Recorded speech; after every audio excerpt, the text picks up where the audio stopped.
Lord, have mercy upon us. Lord, have mercy upon us. Our Father, whom art in heaven, hallowed be thy name. Thy kingdom come, thy will be done on earth as it is in heaven. Give us this day our daily bread, and forgive us our trespasses as we forgive those that trespass against us. And lead us not into temptation, but deliver us from evil. For thine is the kingdom, the power, and the glory, forever and ever. Amen. Almighty God, who in thy wisdom and goodness has appointed the office of rulers and parliaments for the welfare of society and the just government of men, we beseech thee to behold with thy abundant favor us thy servants, whom thou hast been pleased to call to the performance of important trust in these islands. Let thy blessing descend upon us here assembled, and grant that we may treat and consider all matters that shall come under our deliberation in so just and faithful a manner as to promote thy honor and glory, and to advance the peace, prosperity, and welfare of these islands, and of those whose interests thou hast committed to our charge. And this we beg for Jesus Christ, his sake. Amen. May the grace of our Lord Jesus Christ, and the love of God, and the fellowship of the Holy Spirit be with us all evermore. Amen. Good morning, members.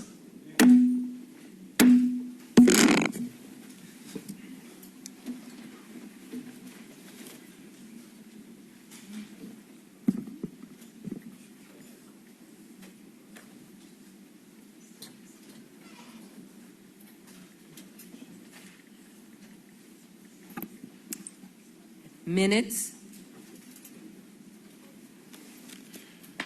Members, the minutes of November 1st have been circulated. Are there any amendments or adjustments, corrections to the minutes as printed? There are none. The minutes will be confirmed as printed.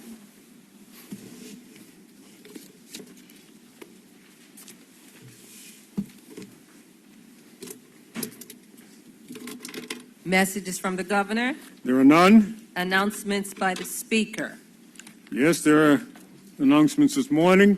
First, I'd like to acknowledge that we've received notice that members will be absent today. The Deputy Opposition Leader, Member Scott, the Honorable Gordon Pantolin, and MP Sylvan Richards have all indicated their absence today. Also, members, some time back, every member was given a tablet so that we can provide all the communications from the House on that document. We've had it for a test period. The indication was that at some point we would go to a paperless process where all documents will be forwarded to members via the tablets so we can help to save a few trees in this age of conservative green approach to life. And as of next sitting, we will be suspending the normal practice of circulating papers, and all papers will be sent, all communication will be sent to members via the tablet. Okay? Also, the third item of announcement this morning is that the reports to the House on the work of the Office of the Auditor General for the financial year ended March 31st, 2018 has been circulated to members. Thank you. Messages from the Senate. There are none. Papers and other communications to the House. There is one paper this morning in the name of the Minister of Education. Minister. Good morning, Mr. Speaker. Good morning, colleagues. Mr. Speaker, I have the honor to attach and submit for the information of the Honorable House of Assembly the annual report of the Bermuda College 2018-19. Thank you. Thank you, Minister. Petitions. Yes, we have a petition this morning that's going to be presented by the Honourable Member from Constituency Number 1, Honourable Member Ming. Good morning, Mr. Speaker. Good morning. I hereby present the following petition. The petition of Messrs. Cecil Durham and Clarence Smith, members of the Board of Directors of the Bermuda Credit Union Cooperative Society, a cooperative registered under the previous name of the BIU Members Credit Union Cooperative Society.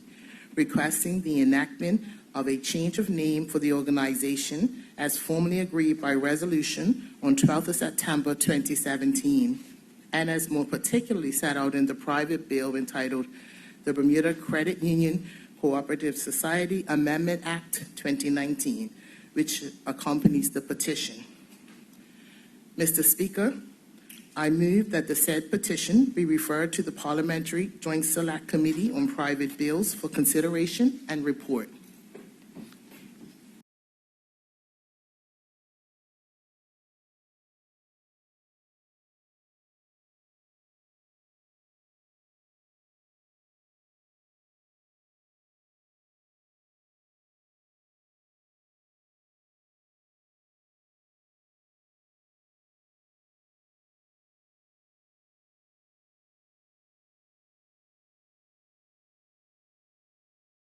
Next day of meeting. Mr. Speaker, in furtherance of a theme I sounded in a speech made just next door to this House, I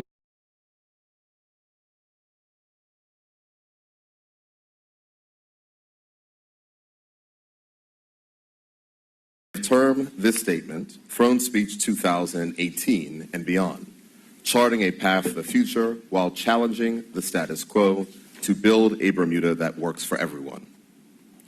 Honorable members will no doubt immediately perceive that this narrative runs counter to the norm of Bermudian society, where in varying degrees we live by a where the fates may lead us approach to much of our life. This must change, Mr. Speaker. The path to the future for Bermuda starts with us challenging the status quo. Mr. Speaker, much has been... Speaker. Point of order. Yeah, I appreciate the Premier. The honourable member is misleading the House here. We have a statement supposedly in front of us, as I have just screened over, that reflects a throne speech here. And he has already referred to it in that manner. If we're going to have a throne speech read out as a statement, there needs to be a pathway given for the opposition to also likewise do in the same manner. This is incredible. Point taken. Mr. Speaker. Mr. Premier. Mr. Speaker, the title of the statement is Throne Speech 2018. That took place last year. The session of the legislature is continuing, Mr. Speaker, and with respect, I'd like to continue if I may. Much has been made of the fact that the legislature was not prorogued, and there was no formal convening of the legislature. Point of order, Mr. Speaker. Point of order. The title of this statement is Throne Speech 2018 and Beyond. To me, this is the guise of a throne speech under a ministerial statement, and to me, seems unfair that the opposition does not have an opportunity or there's no structure in place for any kind of reply. Yeah. Point of privilege and of order. So, Mr. Speaker, all ministerial statements are matters of an explanation by a minister, really the executive. It is an explanation. It is a statement of the intent, and a rose by any other name remains a rose. You may entitle this speech "The Chickens That Came Home to Roost," Mr. Speaker. What is disturbing the opposition about this title? It is an explanation by a member of the executive, and as a matter of privilege in this House, it ought to be allowed to go forward. Mr. Speaker, point of order. Point of order. Again, the honourable member is misleading the House. As I take a look at this thing here, he's saying a rose, a rose is none other than a rose. We know that this is a redacting of his throne speech. We know that. And we know the opposition that was given by this honourable House to this delivery. So unless there's a pathway for the opposition through democracy to be able to respond in likewise, we should not be continuing to go forward. The honourable member is misleading the House, just like he calls independent sovereignty, softening it up. It's just another name for his throne speech. And now he's redacted it to somehow, I guess, to appease the Speaker of the House. And we're sitting here and we still haven't even done, while we're in this session, immigration. Your point has been made.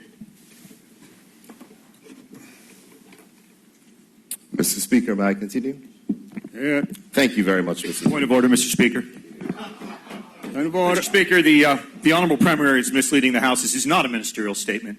It is a throne speech in disguise. And he is stepping on the neck of democracy by denying the opposition a right of reply to which we are entitled. It was the Premier's choice not to have the throne speech in the proper fashion and to give it to his party delegates. And this is also inappropriate. It is misleading the House and is not proper procedure, Mr. Speaker. Take it. Point of order. Premier. Mr. Speaker, if I may remind the members of the opposition that given that there's the only one ministerial statement today, that they will have 60 minutes to ask questions should they wish, and I'll be happy to answer any responses of which they have. But as points of order, Mr. Speaker, or matters for you, I will proceed with the statement as per. Point of order, Mr. Speaker. Now the honorable member is moving into the category of saying, and basically acknowledging that this is a throne speech. Oh, well, we have a chance to respond through questions. That's not a response. And then have him filibuster all the way through? Thank you, member. Mr. Speaker, to clarify, I did not say that that is whatever choice that the opposition may wish to make. What I said was I am not going to respond to the comments which are being made as points of order or a matter for the Speaker. And I would like to proceed with my statement. Point of order, Mr. Speaker. We're still continuing to hear what is, in essence, a throne speech. If there was a plan for us to have the ability for both sides to have the same opportunity, that's one thing. But for one person to be able to get up and speak and for us not to have the same ability in the House to respond the way it would have been done in a throne speech, we would have accepted a different plan, but that's not what has happened so far. What we're getting is a throne speech without having a throne speech, and that is not how democracy works. Point taken. Mr. Speaker, I would encourage the honorable members of the opposition to listen to the next section of what I'm about to read.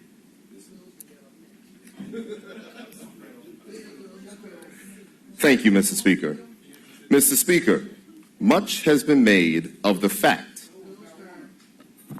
Mr. Speaker, point of order.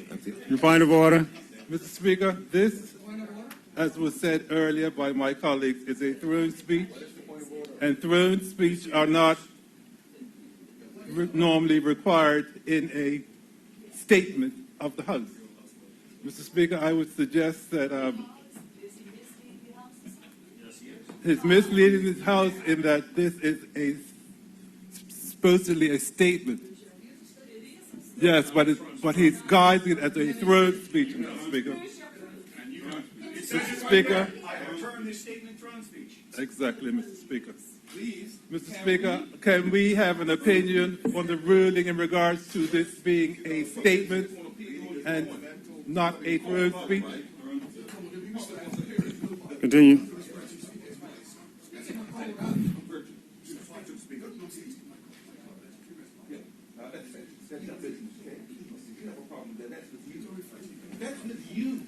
Members. Members. Members. Members. Members. Come on. Members.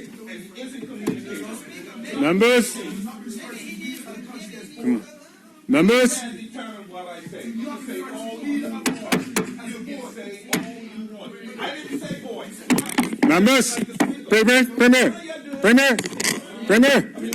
Premier. Take your seat. Opposition leader, minister, if you two want to continue this, you're going to do it outside.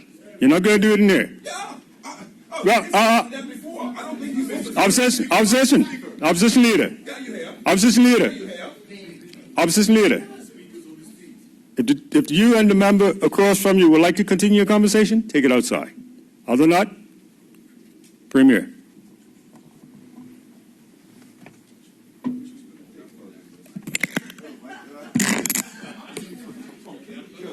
Point of order, Mr. Speaker. Mr. Speaker, colleagues have interjected with a point of order, and you said point taken. Mr. Speaker, this is trampling on democracy. The leader of this country himself said that he's grateful for his colleagues for not putting forward their ministerial statements. This is a redacted copy of comments given at another place not too far from here. At the very least, if this government is comfortable with their majority of 2511, they should give the opposition an opportunity for a substantive reply. Mr. Speaker, this is disrespectful to the House and for you as Speaker of the House, Mr. Speaker. I've heard your point. Mr. Speaker, I look forward to ruling on it. And I've heard your point. I've heard your point. I've heard your point. I've heard a point, but it means nothing, Mr. Speaker. That's clear. I've heard your point.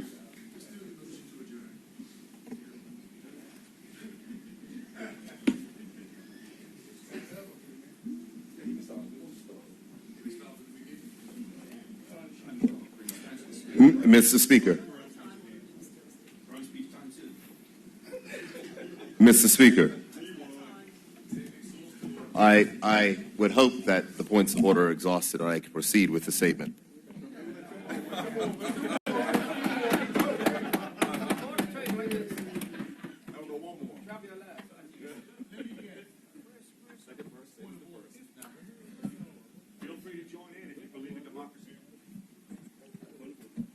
Point of order, Mr. Speaker. I believe that the Honorable Premier is misleading the House, and fortunately, he pointed me to the direction that I needed to indicate in terms of misleading the House. I believe that this is a throne speech which is being disguised as a ministerial statement.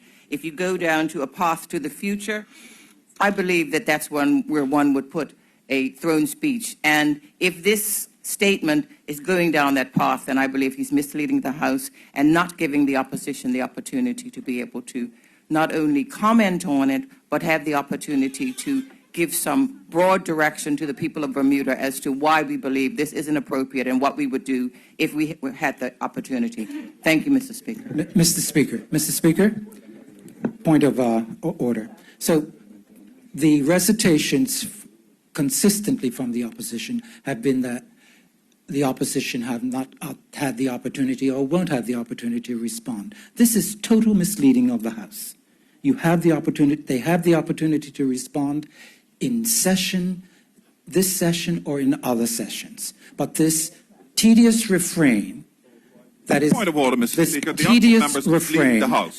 Point of order, Mr. Speaker. The honourable member is I'm on my feet. He hasn't identified what pathway that is. We've already spoken to you, Mr. Speaker, Mr. Speaker, on he what can't that just pathway challenge is. into my... It hasn't been identified. Members. Who is he to... Members. Just let this continue until I can gauge where the Premier is going a bit more, please. Thank you very much, Mr. Speaker. I shall continue. Mr. Speaker, much has been made of the fact that the legislature was not prorogued and there was no formal convening of the legislature or a speech from the throne this year. In this determination, I can advise honorable members and the public that I consulted with and secured the concurrence of the governor, the president of the Senate, and of course you, Mr. Speaker.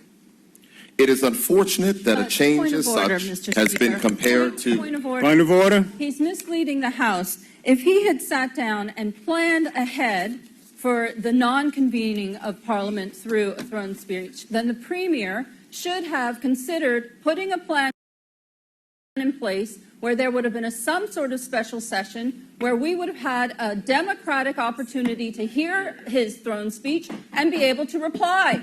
For us to have to do some sort of reply in the form of the order of the day is absolutely unacceptable, and it's not democratic, Mr. Speaker.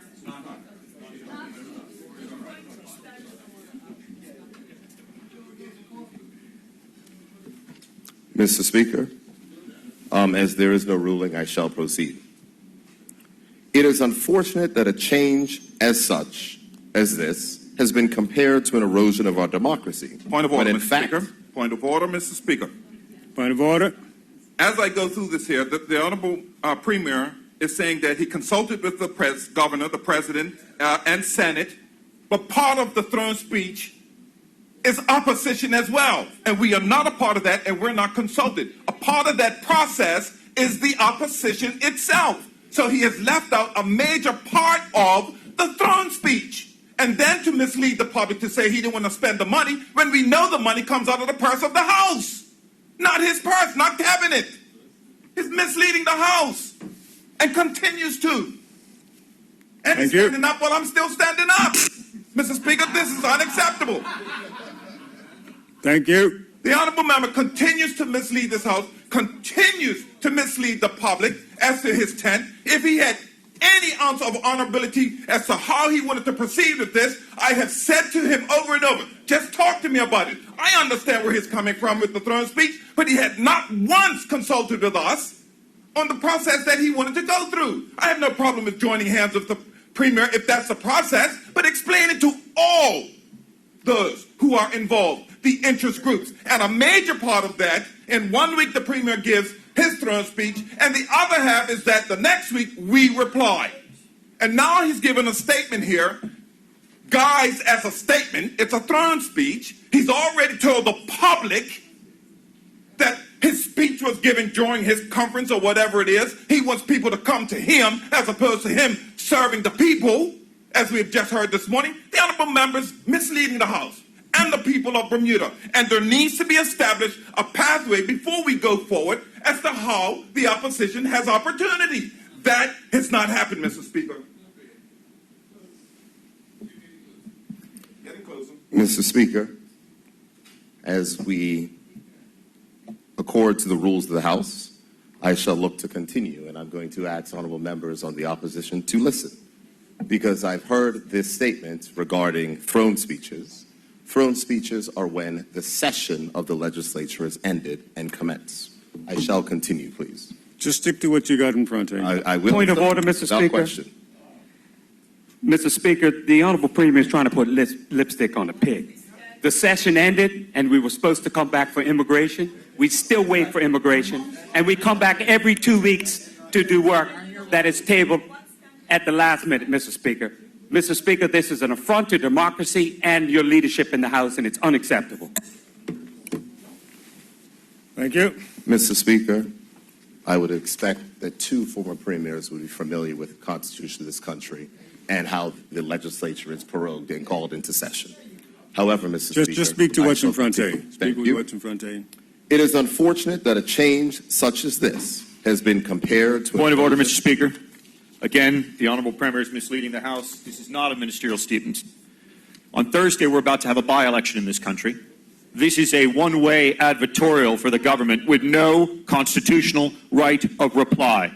Mr. Speaker, you are the guardian of this Parliament. You are the guardian of democracy on this island, and you cannot allow, respectfully, Mr. Speaker, this to become a one-party state. We are obliged to stand up and hold the government to account. The reply to the throne speech exists for that purpose, so that the opposition can respond to the legislative agenda. To allow the Premier to sit here and set out the legislative agenda with no constitutional right of reply is wrong, Mr. Speaker, and I beg you to intervene. Here's your point. Thank you, Mr. Speaker.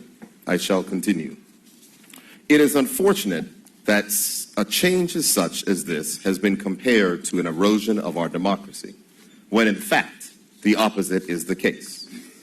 Recent precedents have sought to challenge the decision to prorogue rather than a decision to keep the legislature in session while continuing to conduct the people's business.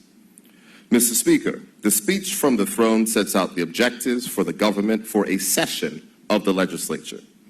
There is no requirement that the Premier prorogue the legislature annually, just as there is no limit on the length of time a session of the legislature may sit between elections. Point of order, Mr. Speaker. It's one thing to continue the legislative session, but for him to mask a throne speech under a ministerial statement, for the Premier to mask his throne speech under a ministerial statement and not allow for the democratic process and to be unplanning about the whole situation is unacceptable, Mr. Speaker. Here's your point. Thank you very much. Point of order, Mr. Speaker. As the honorable member has read, he's talking about the throne speech is not delivered until a session has finished. We entered into this session with the intent of one piece of legislation, immigration. It to this day has not been done. He promised, that's why we were coming back. He gave to this House the intent to do that. And what did he do, Mr. Speaker? He came to this House with none other than other bills late in the day, which should not have been presented, and has the audacity as a premier to stand up to one of his own members who's the speaker and say, "You're wrong, Mr. Speaker. We should be continuing on without giving you due diligence." This session should have been done. In fact, this session shouldn't even be occurring right now because he has misled every single person in this House of Assembly and every single Bermudian by not bringing immigration to the table for the only reason to come back in September. And the minister in charge of it cannot get it done. The premier hasn't gotten it done. And we're still sitting here waiting for immigration. The only reason we are supposed to be sitting in this house. He has broken that promise, and now he's presenting a statement in the guise, a throne speech in the guise of a statement. This is ridiculous. Set out a plan. We should not go any further than now if he does not set a plan with you, Mr. Speaker, and the opposition, and the President of the Senate on how we proceed with democracy and allowing things to take place like they should. We have no problem, Mr. Speaker, if he wishes to change certain things. But he cannot do it in a vacuum, and he cannot do it in his own test tube as if he's the only one that lives in Bermuda.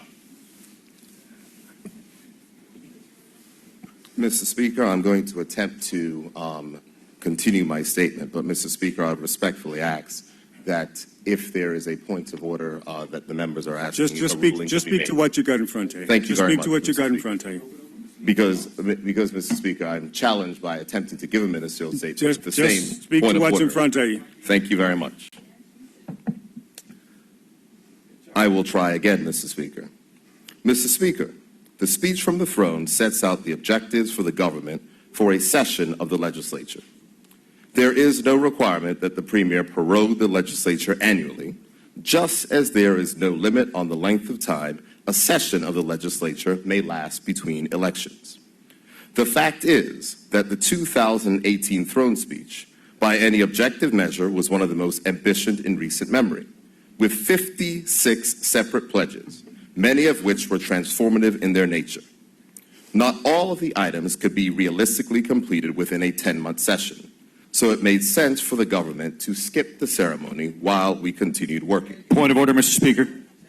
The Honorable Premier continues to mislead the House in an effort to give a ministerial statement, which is not a ministerial statement, but a throne speech in disguise.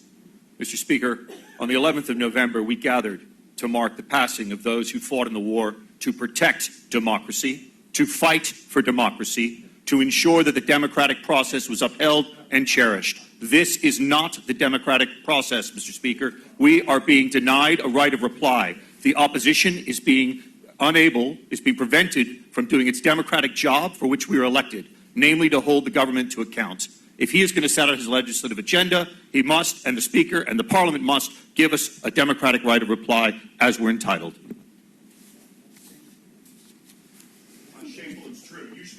Members.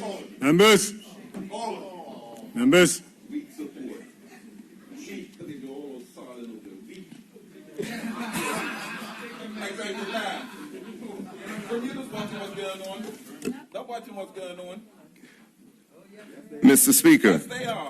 Point of order, Mr. Speaker. Point of order, Mr. Speaker. Take a point. Honorable member, the Premier is misleading this House, Mr. Speaker. So this, in actual fact, is a throne speech because he's admitted in what he just read that the 2018 throne speech has not been completed yet, so they failed, and they need to double back to make sure they complete it. This is a failure of and admitting that they can't be a throne speech because they haven't completed what they had said they would done, and they did not want to come to this House and debate it because they knew the opposition would hold their feet to the fire. Mr. Speaker, I will attempt to continue.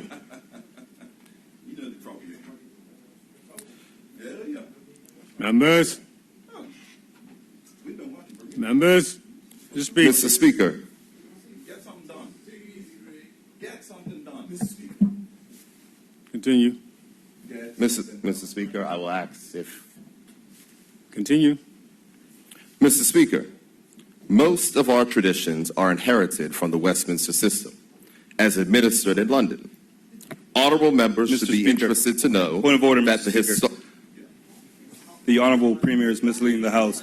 It seems that if we're not having a throne speech, we're at least having a speech about a throne speech. So either way, you're still trying to get a throne speech in by either having it or talking about a throne speech. That seems to be the situation that we're looking at right now, without any way for the opposition to actually have a democratic way for us to reply how it would have been done normally when we have a throne speech. That is the piece that needs to be addressed. If we continue to allow the Honorable Premier to move forward in the way that he is, democracy is being flogged. Mr. Speaker, may I respectfully ask for a ruling on the statement? Premier, continue on. Thank you very much, Mr. Speaker. Mr. Speaker, most of our traditions are inherited from the Westminster system. As administered Point of order, in Mr. London, Speaker. That statement's misleading the House, Mr. Speaker. He knows clearly that most of our traditions are not inherited from the Westminster system, Mr. Speaker. He's generalizing, he's trying to divide the country. Let's have a real throne speech and a good debate, Mr. Speaker. Mr. System, most of our traditions are inherited. And the system. Complete difference between the two. Yes, everybody keep quiet. Everybody keep calm, keep quiet. Yes, it's nonsense. Nonsense what's going on in this eye. Nonsense. One person's on their feet. One person's on their feet. We ain't doing it. Still not doing it. Still not doing immigration. How can you make a promise on immigration? How can you make a promise? Mr. Opposition Leader. Mr. Opposition Leader. How can it be done? We're still in this house meeting, and you have not done immigration yet? Premier. Unbelievable. Opposition Leader. Opposition Leader. Opposition Leader. Maybe sometimes Not. You want to walk? Would you like to walk? No. Simple question. Simple question. Simple question. Simple question. Simple question. I suggest you take a walk. Opposition Leader. Opposition Leader. Sergeant of Arms. Escort him out. Escort him out. Escort him out. Escort him out. And he can call for lips and repeat all he wants. Escort him out. Nice plan, yeah. Well, you sitting back there and do nothing. And get paid. How many hours are getting that? He hasn't answered questions that have been there since July about who's getting paid. Still hasn't answered them. You're talking about democracy? Answer the question. You don't want to, and you know why, Premier.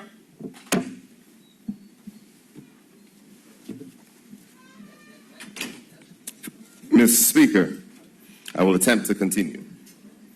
Mr. Speaker, most of our traditions are inherited from the Westminster. Point of order, Mr. Speaker. The Honourable Premier continues to mislead the House by continuing to give a ministerial statement that is not, and that is in fact a throne speech.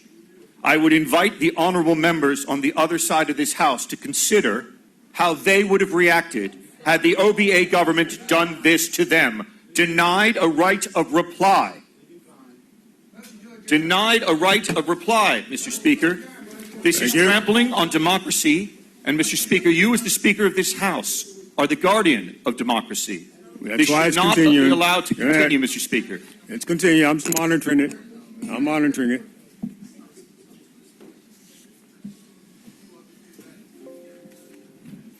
Mr. Speaker, most of our traditions are inherited from the Westminster system as administered in London. Honourable members should be interested to know. Point of order, Mr. Speaker. This ministerial statement that is in the guise of a throne speech is not allowing for the democratic right of other people to have a reply to a statement. Let me caution you. When you get up and take a point of order, can you say something that you haven't already said before because you've made that point? I heard you earlier. Mr. Speaker. I said I've taken into consideration what you said. It's been said already. Let him continue on. I heard what you said before. Thank you.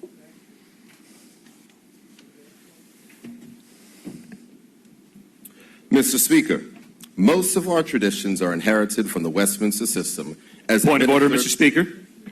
The Premier continues to mislead the House. The government of Bermuda is elected to represent all Bermudians, and this is not representation of all Bermudians. The opposition has a constitutional obligation to hold the government to account. We are being denied a right of reply, and this is contrary to the democratic process. And Mr. Speaker, you must bring this to an end, respectfully. Thank you.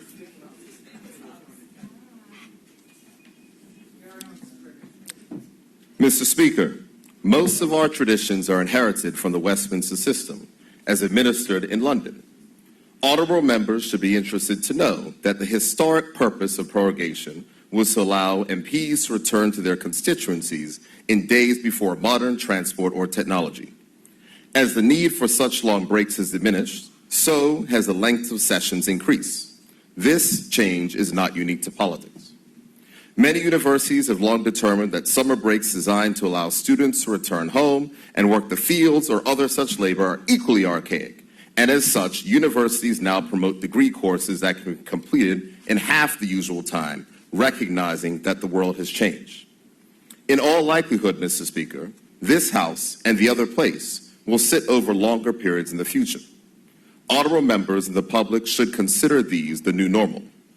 The need for prorogation and a concurrent break from the rigors of debate can be better managed without so strictly being bound to centuries-old tradition. Point of order, Mr. Speaker.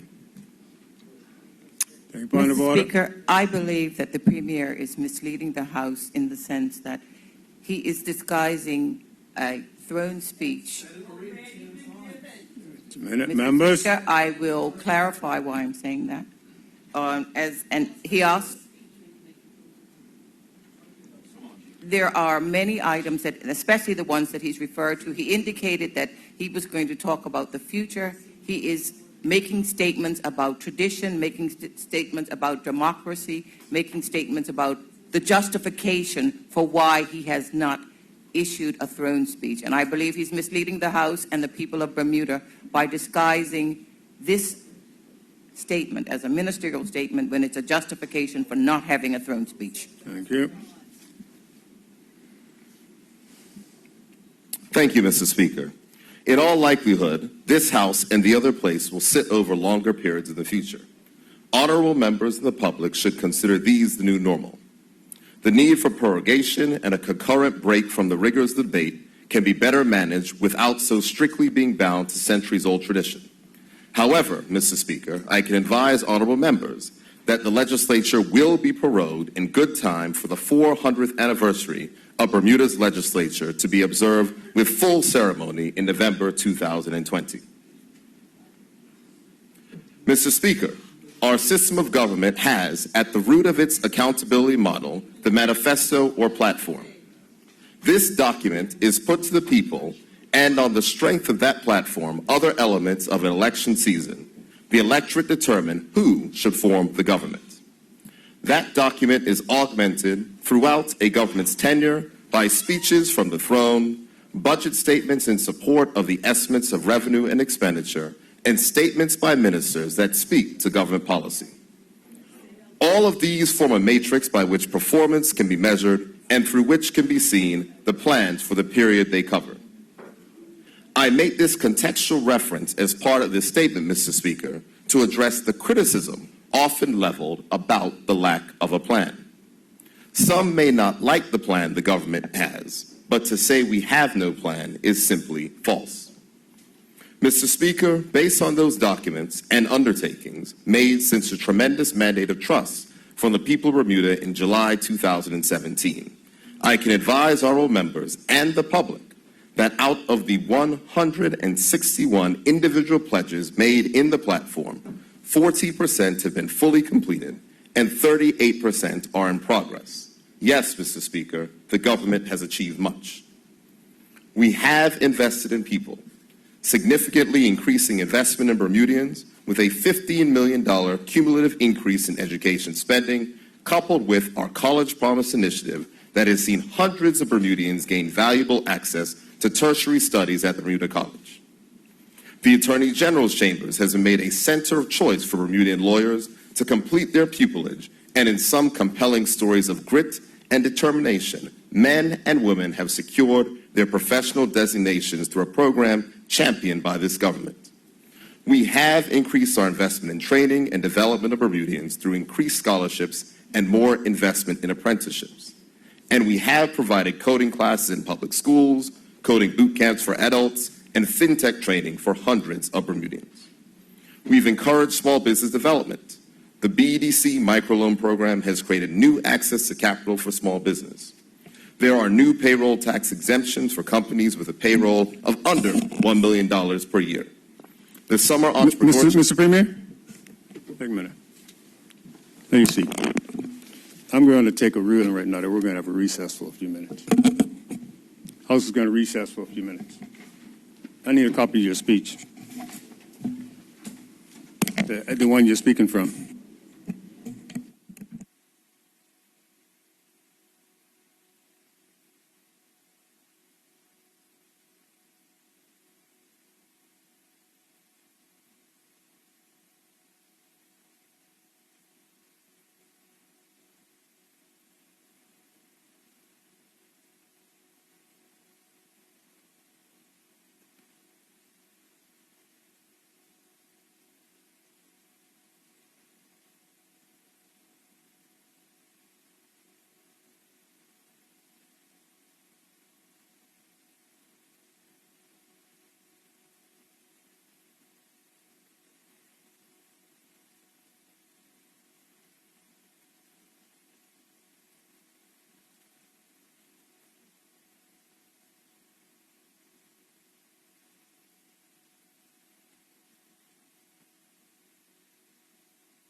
Minister, I have made a ruling. Mr. Minister, I made a ruling. I'm on my feet. I ask you to take your seat.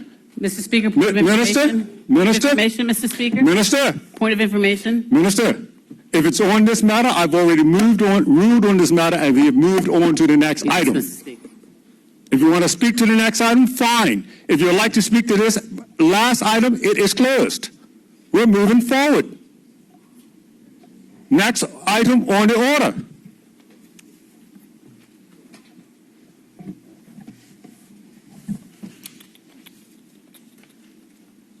Reports of committees.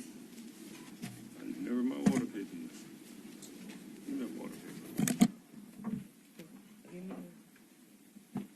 Reports of committees.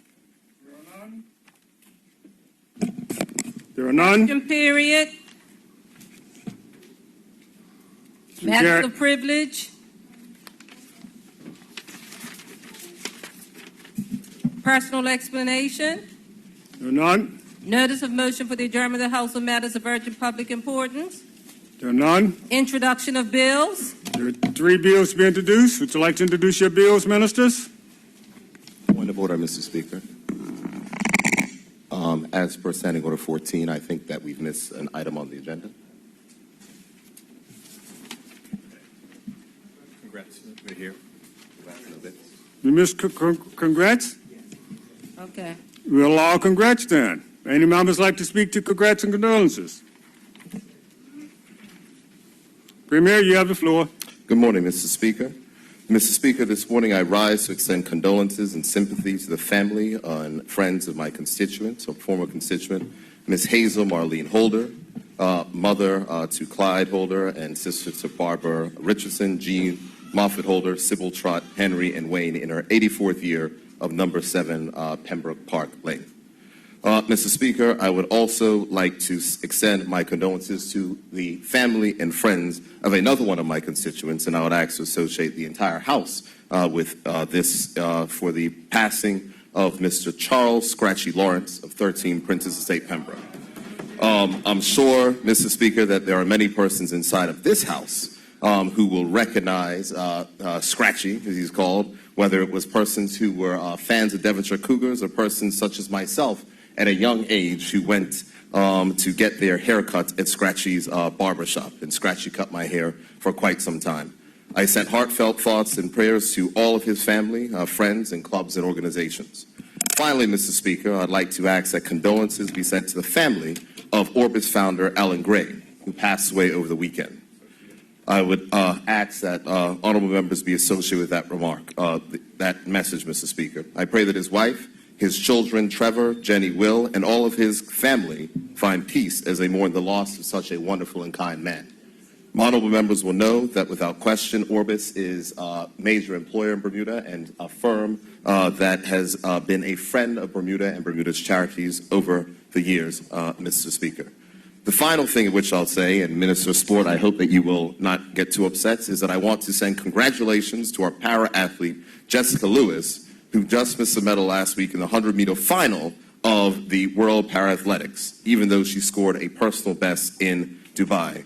And finally, Mr. Speaker, I'm just going to state that last week I got to visit one of our surviving war veterans. And I know that today is his birthday, and it is a very rare occasion that I take time in the House to ask for the celebration of someone's birthday. But I wanted to wish a very happy 96th birthday to Mr. Randolph Hayward, one of the surviving men who served in the 1st Battalion Caribbean Regiment, deployed 75 years ago, and wish him the happiest of birthdays. Thank you, Mr. Speaker. Thank you. Does any other member wish to speak? Recognize the Honorable Deputy Premier. You have the floor. Thank you, Mr. Speaker. It would behoove me to not stand, to not be associated particularly with the congratulatory message given to Mr. Randolph Hayward Esquire. Randolph Hayward Esquire, who is a constituent of mine, is someone who I have taken great comfort in my visits to him. He is a man of great wisdom and certainly is one of the best that Bermuda has produced for his service in the war, for his support for issues concerning the working man and woman of this country. He is a devout follower of the AME ministry and is a longstanding member of the AME Church in St. Paul's. He is one of the best that Bermuda has produced. And it's fortunate that certainly I've had the privilege to have him as a constituent, but I'm sure many Bermudians benefit from his counsel and as a man who's been through a lot, seen a lot, and understands a great deal. So happy to be a part of the congratulatory remarks given to this on his 96th birthday. Thank you. Thank you. Does any other member wish to speak? We recognize the Honorable Member Commission. Honorable Member, you have the floor.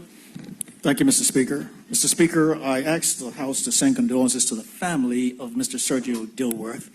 Sergio Dilworth is about in his mid to late 40s, probably about 46, 47. He was a contractor of the old school, despite his youth, a renowned mason, a man of all trades, and master of many of them. And he's from that Dilworth, Brown, Fox clan, and he's going to be sadly missed. It's one thing, every family, of course, takes a loss of a family member hard, as his mother is doing, but to have that loss occur thousands of miles away from home in Mexico while on a cruise is somewhat tragic. And he's a good friend of mine. He was a loyal Progressive Labor Party person, a key member of my constituency and my canvassing team, and he will be sorely missed. Thank you, Mr. Speaker. Thank you, Mr. Commission. Does any other member wish to speak? We recognize Honorable Member Scott from constituency 36. Honorable Member, you have the floor. Mr. Speaker, thank you. The felicitations and good wishes to the 96-year-old Mr. Randolph Hayward. I must rise to be associated, even though it involves some repetition. So I, too, wish to be associated with both the MP for Mr. Hayward, the Deputy Premier, and the Premier himself, making remarks of congratulations. I hope he's listening. I often visit with Mr. Hayward. He's a former client of Dame Lois, and so I carried on professional services to him. But there were just personal times with him. I don't know if the Deputy Premier recognizes his being a deft hand in the garden, often as I'm visiting his house, and he lives on a very neat part of the geography of Bermuda, a place called Secret Lane. I mean, it's a beautiful name in Devonshire. And up that lane, Mr. Hayward tends a garden. It's what I'm sure helps to keep his days busy and filled. But I concur and adopt the observations of the public service that Randolph Hayward has given to both his faith community, St. Paul's Church, and the civil service of this country working within customs. So congratulations, Mr. Randolph Hayward. Thank you, Honorable Member. Does any other Honorable Member? I recognize the Honorable Member from Simons. Honorable Member Simons, you have the floor. Number 8, yes. Mr. Speaker, I'd like to say condolences to the family of Paul Fortuna of Smith. He was a constituent of mine, and he was renowned in the Portuguese community. He was a family man, and when we went to his house many times, we talked about politics, we talked about Bermuda, we spoke about the history of the contributions made by the Portuguese community. And I'll be sad because of his passing. I'd like to also associate myself with Scratchy Lawrence's departure, and Don Mason. Don Mason was an artisan. He had a stall at the craft market in Dockyard, and he was always cheerful, fun to deal with, and also entertained, and was hospitable to our tourists. So I'd like to send condolences to his family. Mr. Speaker, as for Alan Gray, he came here in the 70s or 80s, and we, as a country, are privileged to have a man of his stature, Mr. Speaker, here. I was in South Africa recently, and in the asset management space, he is renowned. You see his name and companies posted all over the place in Cape Town. This man was an icon of the industry. We need more people like that gentleman in Bermuda for us to get back on our economic feet. He brought credibility to Bermuda. He brought credibility to fund service industry. and that he was well respected and a humble man, Mr. Speaker. I know when his fund started, I was a relationship manager, and we worked together on the shareholder registration side in bringing his funds to fruition. It was a learning curve for me, it was a learning curve for the bank, and it was a learning curve for Bermuda. Again, a man of great stature has passed and will be a loss to not only Bermuda, but people of South Africa as well. Thank you. Thank you, member. Is there any other honourable member? We recognize the honourable member Monis. Honourable member Monis, you have the floor. Thank you, Mr. Speaker. I would like to be associated with the condolences to the families of Paul Fortuna and to the families of and to the family of Alan Gray. My main purpose today is to note for the record the successful visit to Bermuda of the delegation from the Azores, including His Excellency the President Vasco Cordero. It was a wonderful weekend, and I'd like to congratulate those organizations that had public events, including the House of the Azores, as well as Vasco da Gama. I was lucky enough to be asked to host a tour of the National Museum for the President, his delegation, and so they could visit, in particular, the Azores Room at the museum. And, of course, this visit was a follow-up to the visit that was paid in 2016 by the Honourable Member Michael Dunkley, the then Premier, and myself, to the Azores, which was very successful, and I think we have established a very firm friendship there, which we should build upon. Thank you, Mr. Speaker. Thank you. Does any other member wish to speak? I recognize the Honourable Whip, Honourable Minister, former Whip, Minister Fergo, you have the floor. Yes, thank you, Mr. Speaker. I just wish to make some congratulatory remarks. I would like to congratulate Devonshire Cougars for winning the Dudley competition just on. Yes. Mr. Weeks, Member Weeks, I knew you weren't going to let it get too far with that one. Because I was at Devonshire. Right. I'm sorry, Mr. Speaker. Thank you. Thank you, Member, for winning the Dudley competition. I did say that wrong. And Mr. Speaker, I also would like to congratulate in advance our football team as they go out there and work their magic when they arrive in Mexico. We're hoping to have the same result we did when we visited Panama on their homeland, and we're hoping for the same. I know it's a far reach, but nonetheless, they're going with well wishes from Bermuda. And as long as they acquit themselves extremely well, they will do us proud.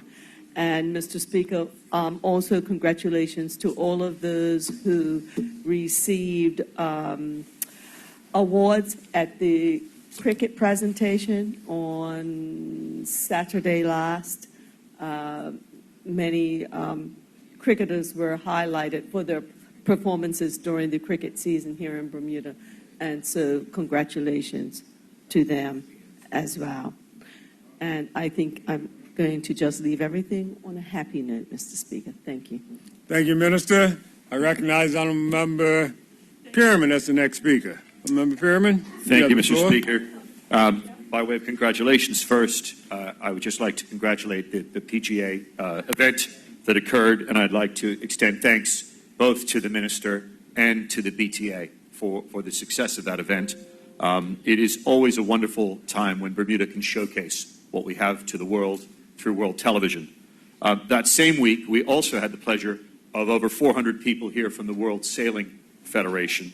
I was able to meet with the Vice President of the World Sailing Federation, and I asked him why it was that they chose Bermuda to bring over 400 people here in November, which is an off-season for us, October, November. And he said it was because of the America's Cup. And I'm so pleased that that is being recognized, and I hope that the Minister will continue to build on both of those foundations to improve our island. As to obituaries, I would add my voice to those who've already spoken about the passing of Alan Gray, who was the founder of the hedge fund Orbis, or the fund Orbis. One of the examples that I often like to give, and indeed I've given it before in this House, is how our Bermuda economy might look if we had 2 or 3 more Orbises here. We were incredibly fortunate that Alan Gray chose to settle on our small island. I had the pleasure to know him personally and know him quite well. He was a man of intelligence, charm, and an amusing, quiet dignity. He did not count his gold, rather he created a very large foundation and systematically gave it all away, both in South Africa and around the globe, including in Bermuda. He deeply loved Bermuda, and if I may remark, it is a shame that a global legend who gave so much to our island for so long was never considered a Bermudian. We are grateful for all he has given to our island, and I offer my heartfelt condolences to him, to his 3 children, to his grandchildren, and great-grandchildren. Thank you, Mr. Speaker. Thank you, Honourable Member. Does any other Honourable Member? I recognize the Honourable Minister De Silva. Honourable Minister, you have the floor. Thank you, Mr. Speaker. Mr. Speaker, I would also like to be associated with the condolences to the Gray family. I had the honor of meeting and speaking to Alan Gray, of course, his son William Gray, many times, and I send out condolences to William, Trevor, and Jenny as well. Mr. Speaker, whilst I'm on my feet, I'd also like the House to acknowledge and give condolences to Reverend Dr. Charles Swan, who passed away recently. Is the associate Michael Weeks. I associate the rest of the House as well. Of course, Reverend Swan lived in Toronto and was the brother of a good friend of ours, Valerie Deal. So I certainly wish condolences be sent to the family. And whilst I'm on my feet, Mr. Speaker, I'd like the House to send congratulations to Samaya Ming, who was recently given the she was entered on the Dean's list in St. Mary's University. And Samaya Ming, I guess the Minister of Education is looking at me, because he probably realizes that she's the daughter of one, excuse me, Ms. Fogo, she is the daughter of one MP in this House, Ms. Renee Ming, and of course, the Sergeant of Arms, Mr. Ro Ming. Mr. Speaker, this young lady, I just happened to know a little bit and watched her grow over the years, and to witness her be added to the Dean's list at St. Mary's is such an awesome feat, and I know she'll do well and she'll represent Bermuda well in the future. Thank you, Mr. Speaker. Thank you, Minister. Does any other member? We recognize the Honourable Member Tyrrell. Honourable Member, you have the floor.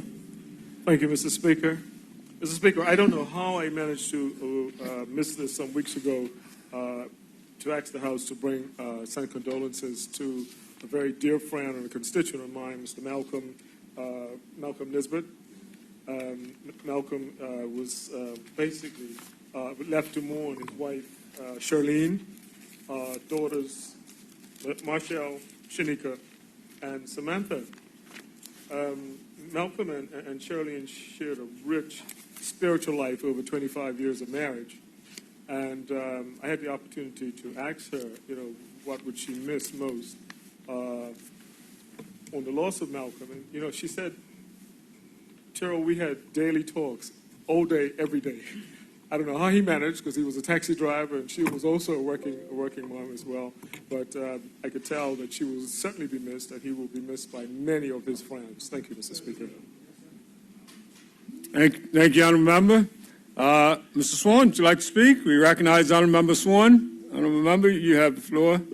Thank you, Mr. Speaker. Mr. Speaker, I would like a special recognition given to a young man whose vision has materialized very significantly for Bermuda. I single Mr. Patrick Horgan III out because this year his mother passed away. His mother honeymooned in Bermuda in the 50s, Mr. Speaker. This young man had a love for Bermuda. We share a passion of golf. And as a consequence of his friendship with Minister Zane De Silva, he was able to fulfill a dream of bringing a PGA Tour event to Bermuda. I discovered the passing of his mom, who honeymooned at Elbow Beach, only recently to find out where that driving passion for the Bermuda Championship came about. It started from love through a honeymoon on this country, and I told him, was made in Bermuda, because out of that love came many children who visited this country on many occasions. That Bermuda Championship has gone a long way and will do much for this island because of its foundation is grounded in the greatest gift God offered to us all, and that is love. So congratulations to the ministers, Birch and De Silva, and to the Bermuda Tourism Authority, for Dallas, and to all of those who made it possible, Mr. Greg Mabry and his chairman, Mr. Neville Terrell.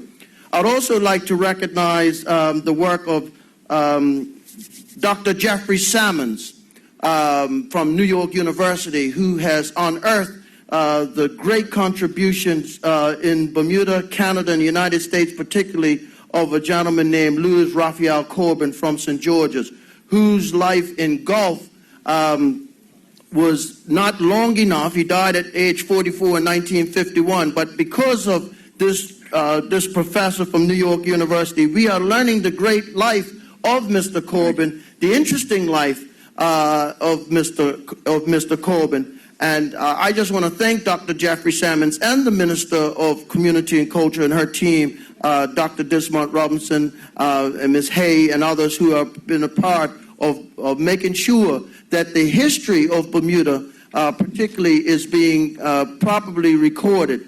Persons like Louis Corbin, Earl Anderson, Herman Tushy Bascom, Leonard Jones were young men when the Caucasian-only rule prevailed in Gulf from 1935 to 1961. But Corbin defied it and paid a great price for it. But he did a great job to make sure that integration finally came, notwithstanding the lingering that goes on after it. Thank you, Mr. Speaker. Thank you, Honourable Member. Does any other Honourable Member? We recognize the Honourable Member Atherton. You have the floor. Thank you, Mr. Speaker. Mr. Speaker, I'd like to have condolences sent to the family of Marcel Clemens. I must, and I'm sure the whole House would like to be associated. Yes. I must admit, growing up, she was one of those individuals that you could hear about, and you saw the great things that she did, and I always used to feel very proud as a Bermudian that she was able to perform, on the stage overseas, and also when she came back to Bermuda. I was very pleased to see that she continued to make contributions in terms of training students and making sure that people benefited from her knowledge and experience.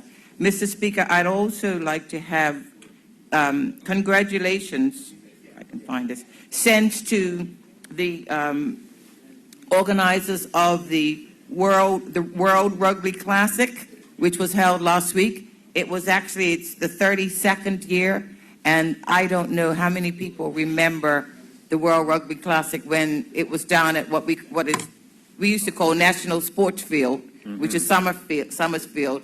And who would have thought that it would grow from something very small that everybody enjoyed to something which has become very large. And also, I'd like to say that I think that people recognize that there are lots of different sports that happen on the island, and people come to the island, and it creates what I call the opportunity to grow our tourism product and to make sure that people get exposed, because we recognize once somebody comes to Bermuda, they always want to come back. We don't have lots of things, but the friendliness of the people and the enjoyment they have here, and I think 32 years is something that's very, very special. Thank you, Mr. Speaker. Thank you, Honourable Member. Does any other Honourable Member wish to speak? Recognize the Honourable Member Ming. Honourable Member, you have the floor. Good morning, Mr. Speaker and listening audience. I'd like to start my comments by extending condolences to the family of Sergio Dilworth. I recognize that it's already been done, but he was my colleague from the Berkeley, and he was my year. So I'd like for his family to know that that our thoughts and prayers are with them, Mr. Speaker. Mr. Speaker, I'm moving on to a happier comment. I'd also like at this time to extend congratulations to the Richard Allen AME Church Royalty Committee. They hosted a high tea on November the 11th it was women, and there were hats and gloves and all sorts of entertainment involved. And it was an excellent event. We honored two ladies from the St. George's community, Aunt Mary Basin and Kathleen Blakeney. And they are ladies who have done lots of work in the St. George's community, and they continue to inspire the young women that are coming. And then, Mr. Speaker, I think you might enjoy this congratulatory one. I had the opportunity to participate in the community walk last week at West End Primary School. They celebrated 150 years. It was a bit of a rainy day. I guess that's what happens up in Somerset, because it wasn't raining down in St. George's, but I thoroughly enjoyed it. The hosts were very good. Blessings. And I just want to note that the school building was light blue. And I was like, wow, I'm in Somerset and the building's light blue, but... It contrasts with the red building next to it, the Somerset Cricket Club. You mean the pink building? But, Mr. Speaker, I just wanted to let you know that I enjoyed my time at West End Primary, and I thank them for the invitation. And also, I'd like to congratulate East End Primary, because they had an event this week which is called Father Figures Are Needed, and over 100 parents, grandparents, uncles, aunties, guardians attended and showed the students at the school why males are needed and the importance of the role of a male. So I think events like that are important, Mr. Speaker, and I encourage them to, if it's possible, to make that an annual event. Thank you very much, Mr. Speaker. Thank you, Member. Honourable Member Famous, I see you on your feet. Would you like to contribute?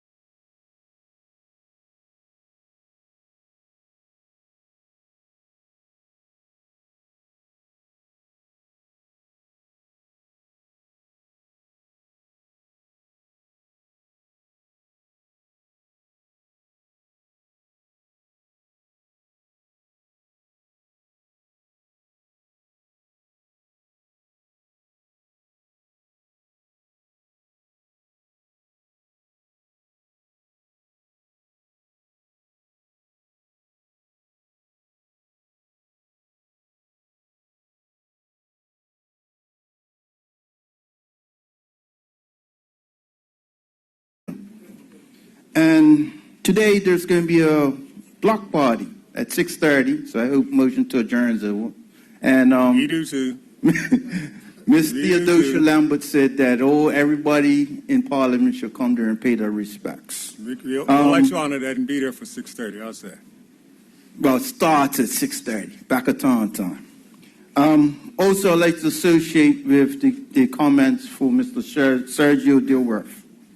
Sergio was slightly behind me at the Barclay. He and I played rugby for the Barclays team. Sergio, as MP Commissioner said, was a foot soldier for C21. He made sure everyone was visited. He made sure everyone's information was updated. And he also grew peppers. And most importantly, he was a proud father, Mr. Speaker. It's not often that black men in general get a bad rap that we don't look out for our children. MP Commissioner, I went to his house one day, and he emphatically was so proud of his daughter who had a forensic science degree and just wanted a chance to get employed. And if there's any memory that we should leave of Sergio, is that he was a proud father who provided for his daughter and ensured that she got employed. Thank you, Mr. Speaker. Thank you. Is there any other member wish to speak? We recognize the honourable member from constituency 28. Honourable member, you have the floor. Good morning, Mr. Speaker. Good morning. To the House and to the listening audience. I just rise to give some congratulations to a few members of the public. First off, to Ms. Tanae Tucker, who on November 1st was called to the bar in Bermuda to serve as a lawyer. Personally, I know her. She is also a constituent of mine, but when you read and listen to her story of the adversities that she had to overcome along her road to accomplish that, it is a story that is well worth listening to, and a story for others that are coming up to read and see that you can pursue, no matter what challenges come your way, your dreams and accomplish them. Also, Mr. Speaker, I'd also like to recognize, and this is actually a first, my chairman, Dr. Dickinson, his son, who is in primary school, for the first time in the history, the Bermuda Fire Service, they have the essay and the picture competition. For the first time in history, he won both of those different categories. He won the essay and the picture competition. So I would like to send congratulations to him for doing that. Tyler Dickinson, and I believe he attends Purvis Primary. I may have to be corrected. And also, Mr. Speaker, I'd also like to, this may have already been mentioned, the 150th anniversary for West End Primary, send congratulations to them. As a resident of Somerset, I unfortunately didn't have the privilege of attending West End, but I do know a lot of great people that attended there, so we'd like to extend congratulations to the school and to those that attended through those 150 years, and that the school may carry on also, and those produce more students that have come out of there. So again, thank you, Mr. Speaker. Thank you, Honourable Member. Does any other Honourable Member wish to speak? Recognize Honourable Member Dunkley. You have the floor. Thank you, Mr. Speaker. Mr. Speaker, I too would like to add my congratulations and thanks for the arrangements and the visit by the Honorable President of the Azores, Vasco Cordero, to the island recently.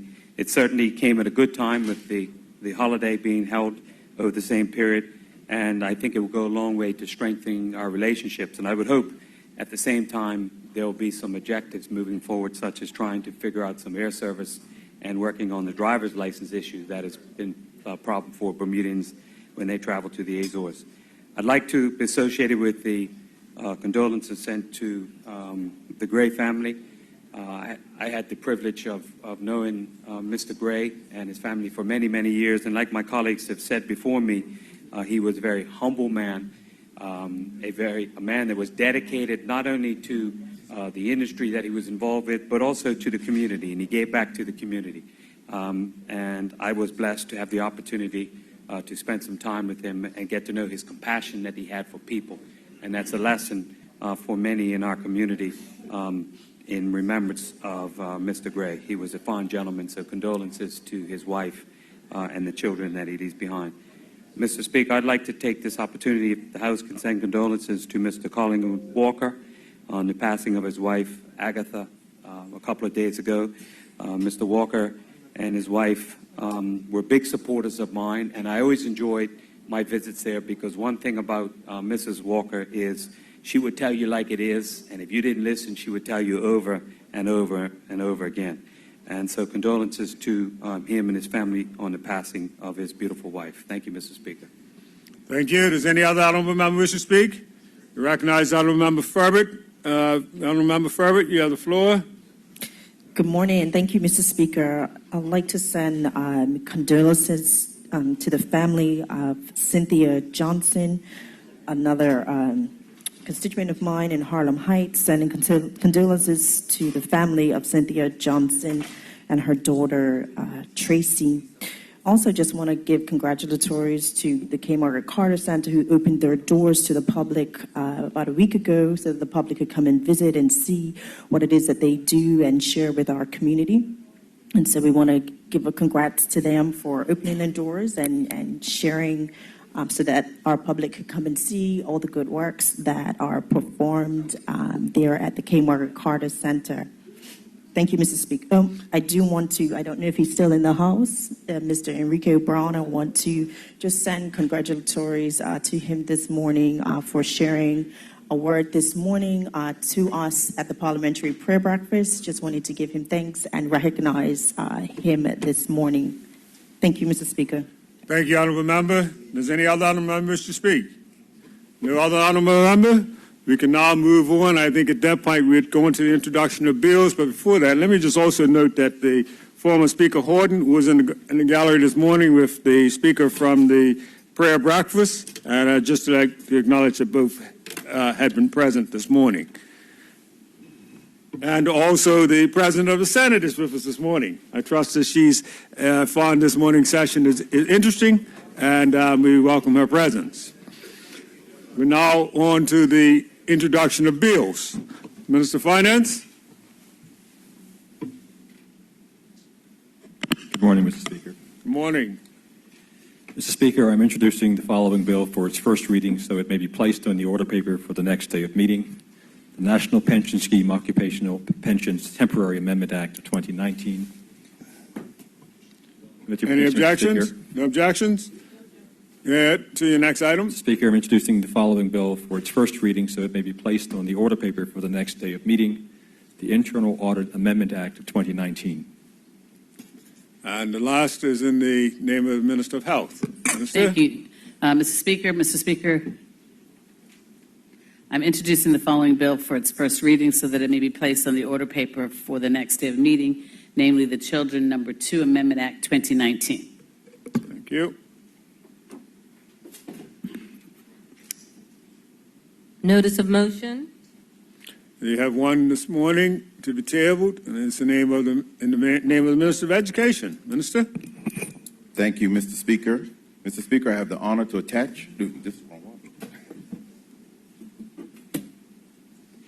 Mr. Speaker, I give notice that I propose to move the following motion at the next day of meeting.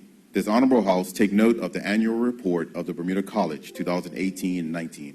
Thank you, Mr. Speaker. Thank you. It now brings us to the orders of the day. And I believe that the item number 2, the National Pension Scheme Occupational Pension Amendment Act 2019, is the first item of the day. In the name of the Minister of Finance, Minister. Thank you, Mr. Speaker. Mr. Speaker, honorable members will be aware that the National Pension Scheme Occupational Pensions Act of 1998 provides for the establishment, administration, and regulation of private sector occupational pension plans for Bermudians and their husbands or wives.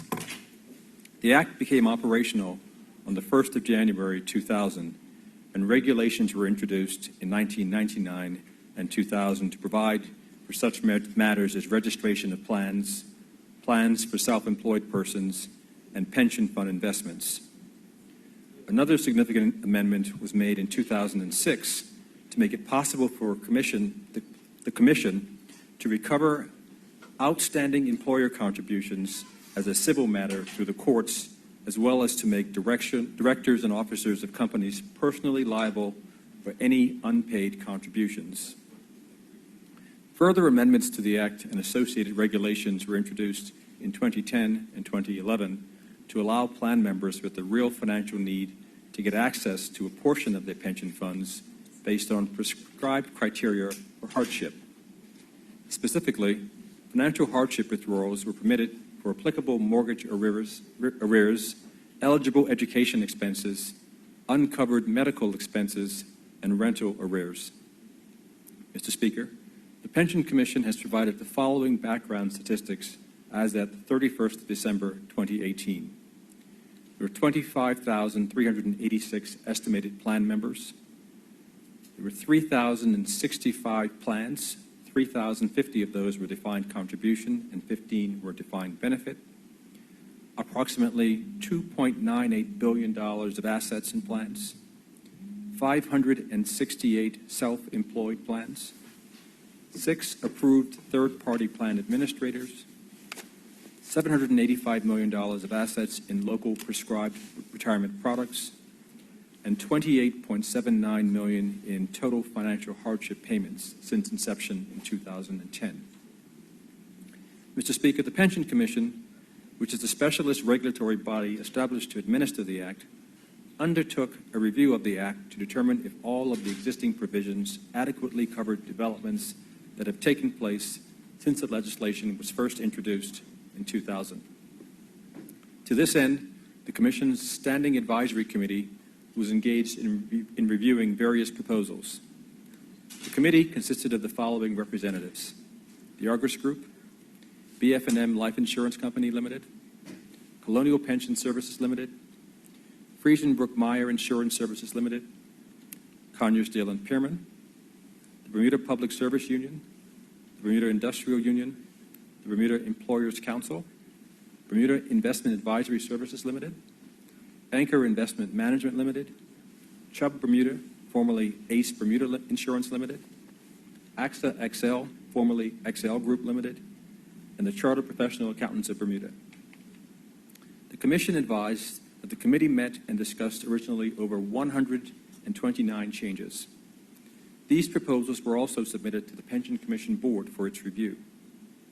Mr. Speaker, the government's 2017 election platform stated that it would, and I quote, address the current structural imbalance of pension benefits that exists between guest workers and Bermudians by requiring equal treatment for Bermudians and expatriate labor.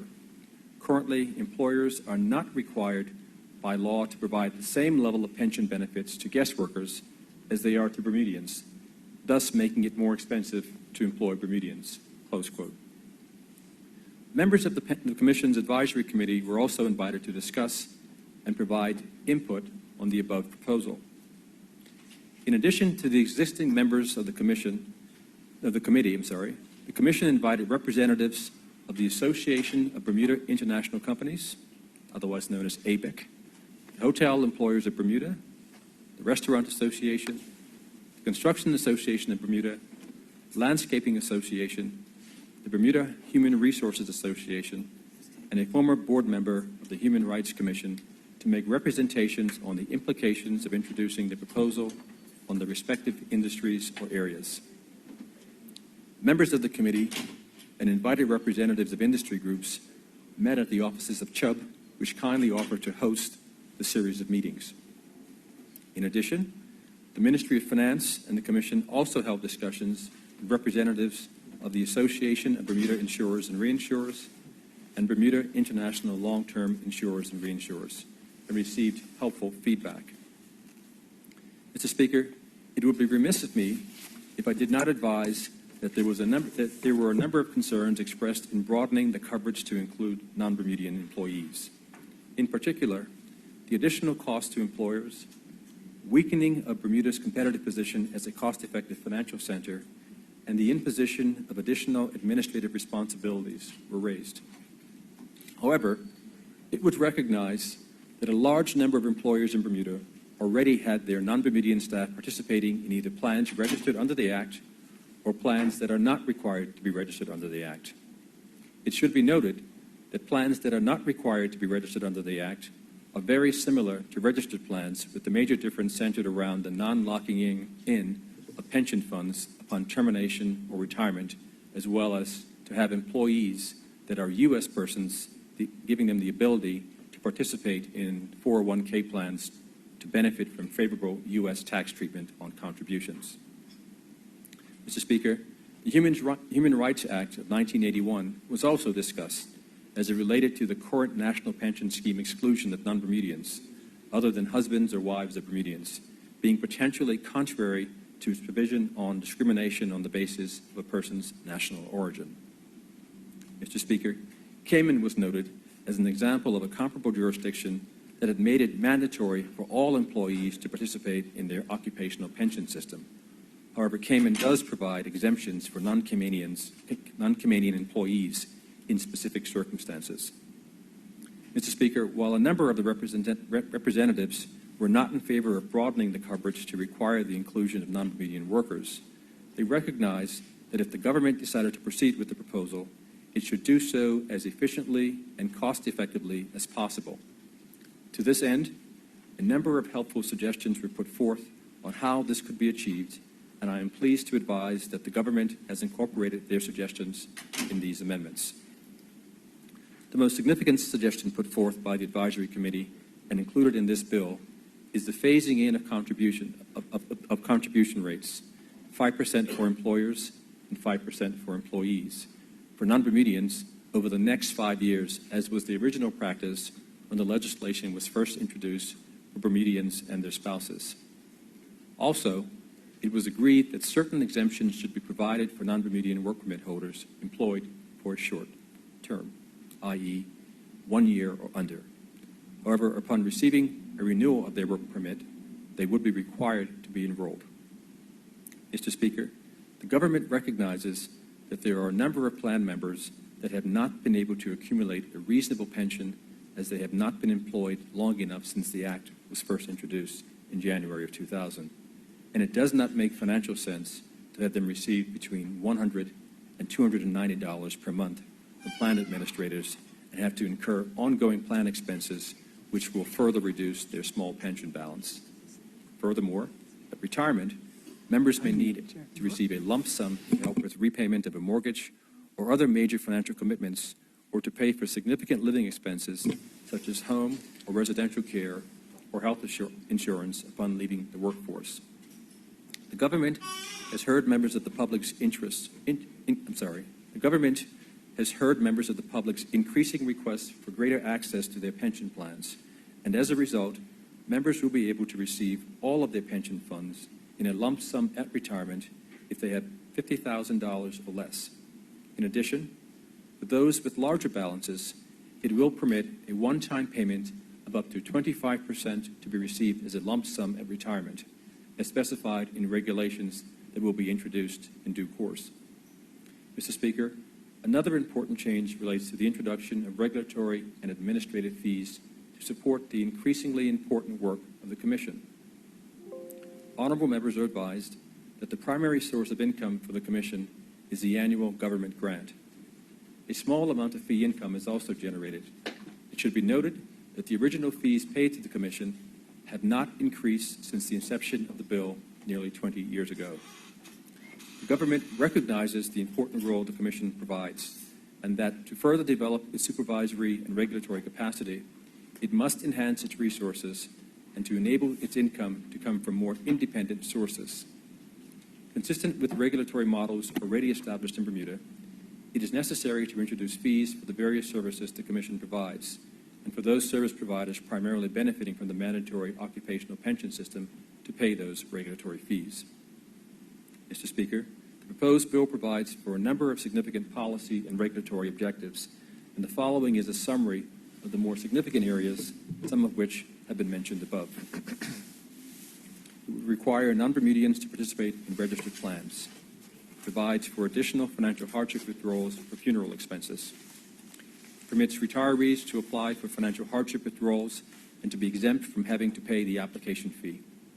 Permits plan members or former members to receive the entire value of their pension fund account balance for defined contribution plans or commuted value for defined benefit plans at retirement if $50,000 or below.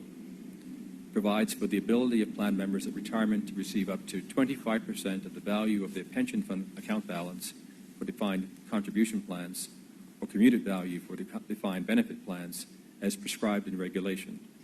It introduces regulatory fees payable by plan administrators. It changes the 2-year vesting period of contributions to 1 year.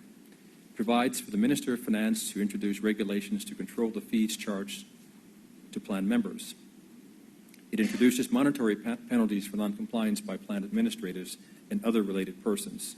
It provides for certain exemptions for multi-employer plans. It includes all bonuses in calculating the amount of pension contributions. It requires employers to maintain specified payroll and employee-related information, and failure to do so is an offense.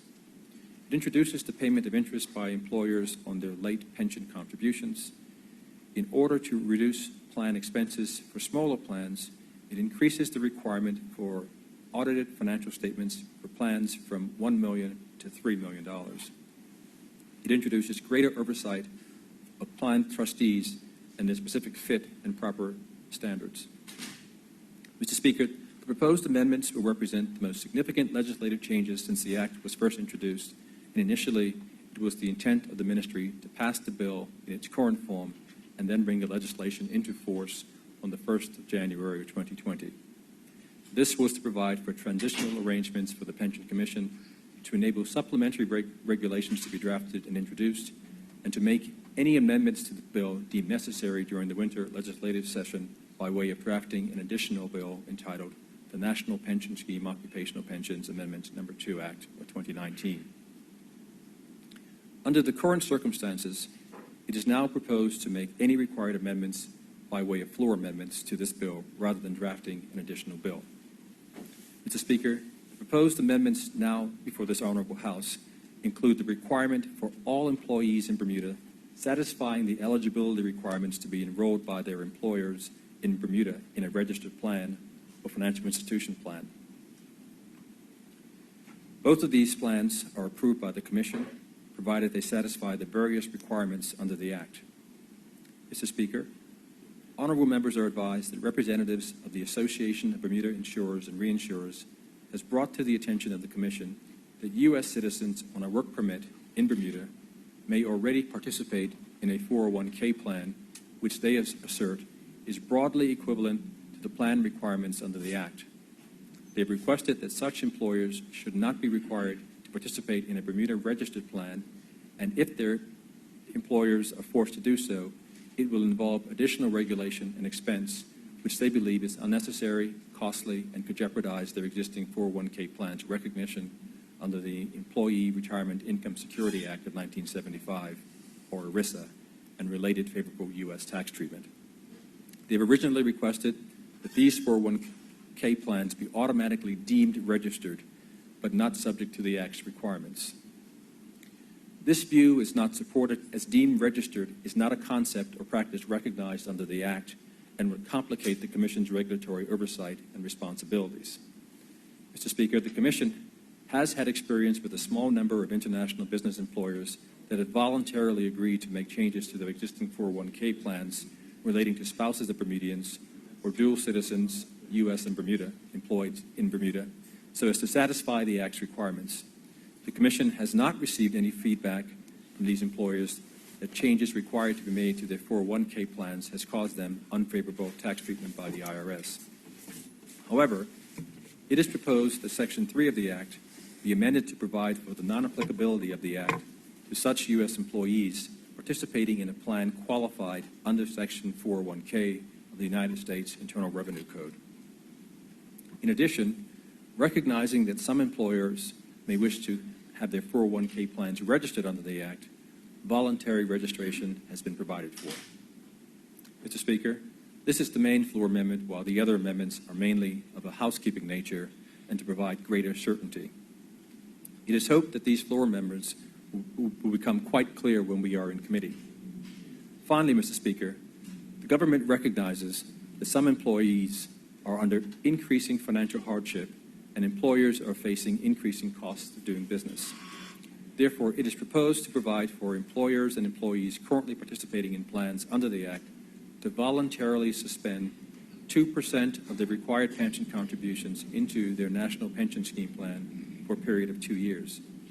By providing the option of such relief for employers and employees, participating employees could see their take-home pay increase by 2%, and participating employers could also benefit from reduced operational costs, or 2% of payroll.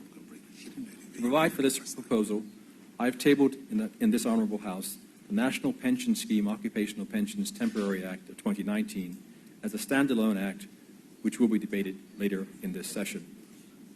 Mr. Speaker, the proposed amendments contained in this bill are sensible. They reflect the need of the members of pension plans and are in line with pension provisions and regulations in other jurisdictions, and I look forward to discussing them with honorable members. Mr. Speaker, in closing, I would like to thank all of those persons within the Pension Commission, the Attorney General's Chambers, the Ministry of Finance, and the private sector who have assisted with the development of this bill. Thank you, Mr. Speaker. Thank you, honourable member. Does any other member wish to speak? We recognize the honourable member, Mr. Pearman. Honourable member, you have the floor. Thank you, Mr. Speaker. And I'd like to thank the Minister for his remarks in opening the debate. I've listened carefully, and as always, he does a very thorough and detailed job in presenting the legislation. Mr. Speaker, you and I and others here in Parliament were in the parliamentary prayer breakfast this morning, where we heard the good Reverend Brown. And it would be remiss if I didn't just quickly touch on what it was that he said. He was observing one of the great flaws of modern politics, which is that we have unity in opposition, and that was unhelpful and creates turbulence. It got me thinking that actually the better way of looking at that would be opposition, but in unity, where we are able to debate points civilly, respectfully, and work together for the benefit of the greater good. And why do I say that? I'm not going off on some off-piste track here. I'm saying that because this is a good example of a bill. There are things here that we very much support and agree with, and there are things that we are extremely concerned about. in this bill. And I will take the House in a minute through both of those. What I would like to do before I do that is touch back on a sort of favorite topic of mine and the ministers that we've covered over the last few weeks in the House, and that is the topic of consultation.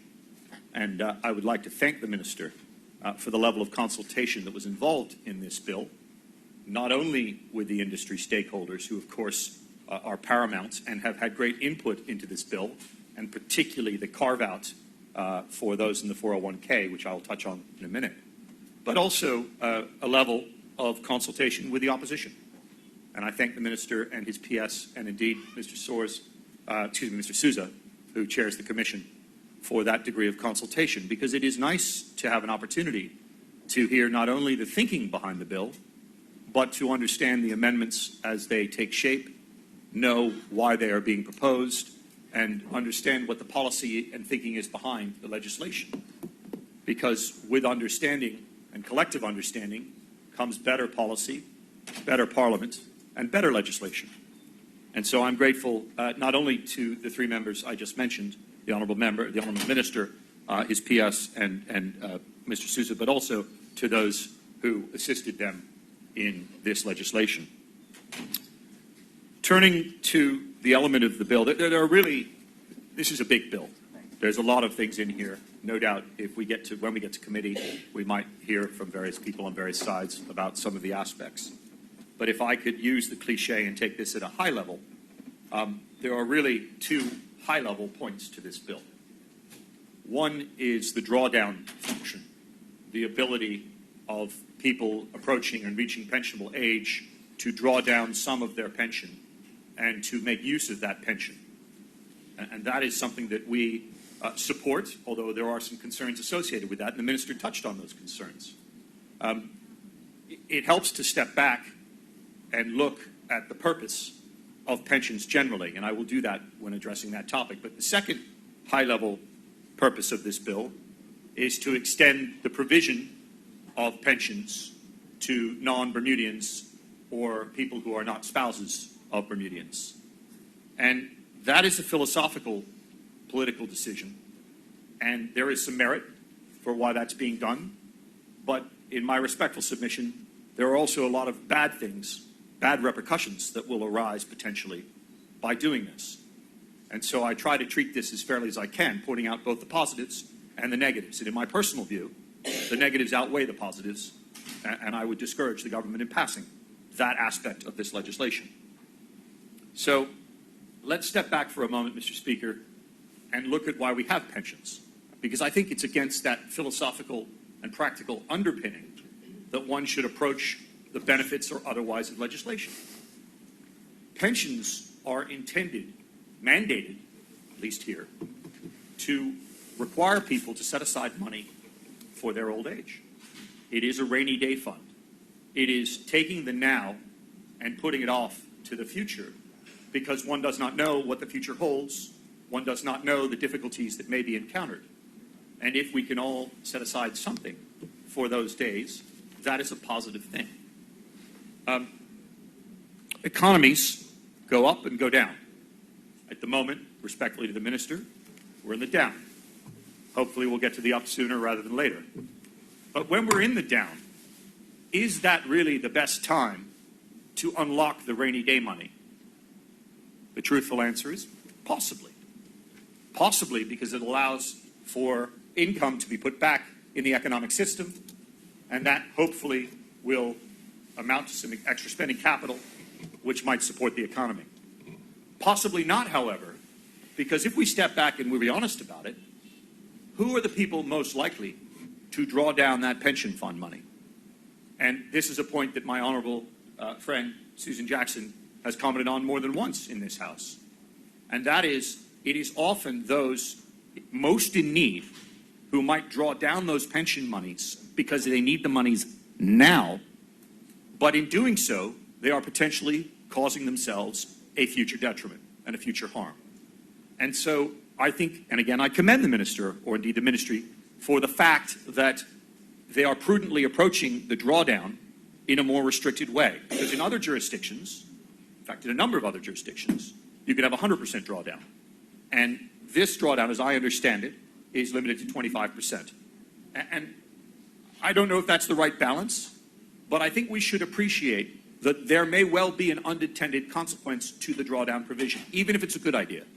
And that unintended consequence is that those who draw down the funds, those who are desperate and most in need now for the funds, may be depriving themselves of a rainy day fund later. And that risk will fall upon the community as a whole. And so we need to map out what happens when that happens. Not if, when, because it likely will.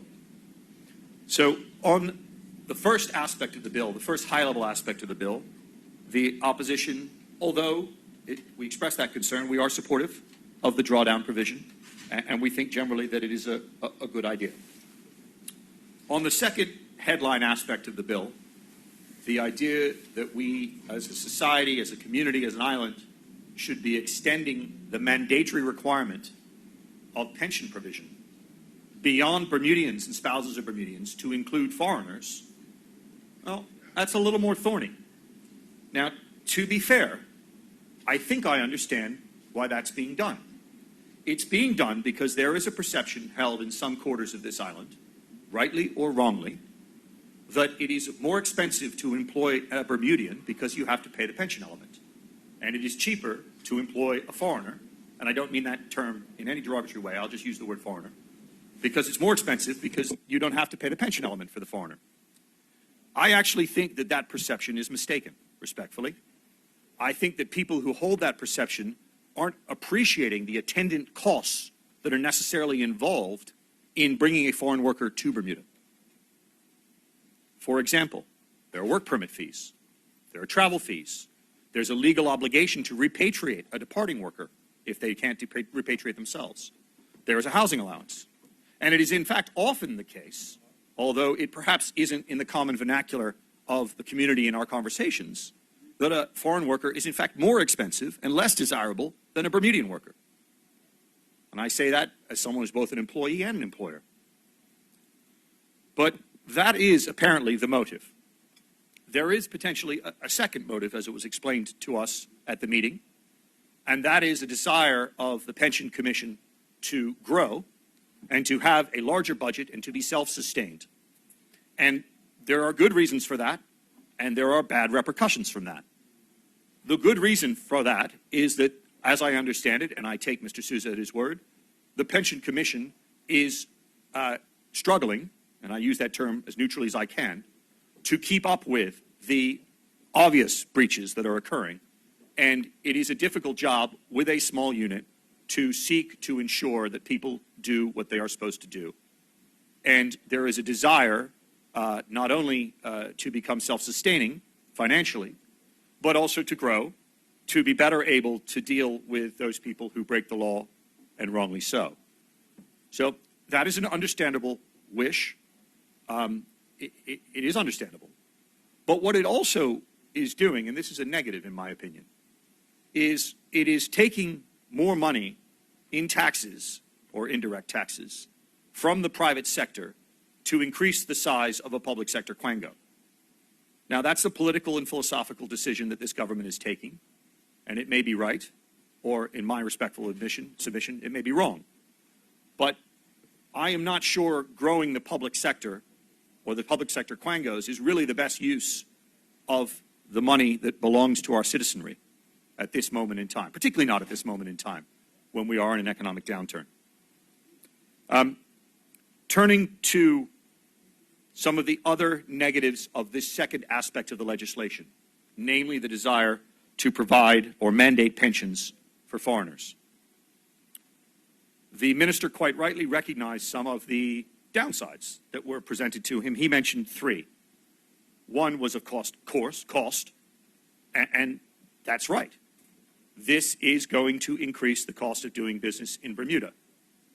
The question is whether that increase in cost is justifiable or not for the outcome that is being sought. In my respectful submission, it is not justifiable, and it's certainly not justifiable at this point in time when people are struggling the way they are. Putting up the cost of doing business in Bermuda is not a good idea, and if you're going to do that, you have to have a justification that outweighs that bad idea. And so making Bermuda more expensive, respectfully, is not a good idea because it will lead to job losses. The second point, and the minister recognized this, was the negative of the expense to the jurisdiction as a whole. And we are desperately, and when I mean Bermudians, both sides of this aisle and everyone else here, desperately trying to attract more business to our shores. Because hopefully most of us recognize that with the income of foreign capital and with the income of new businesses, those are jobs for Bermudians. That is how we get money into our system.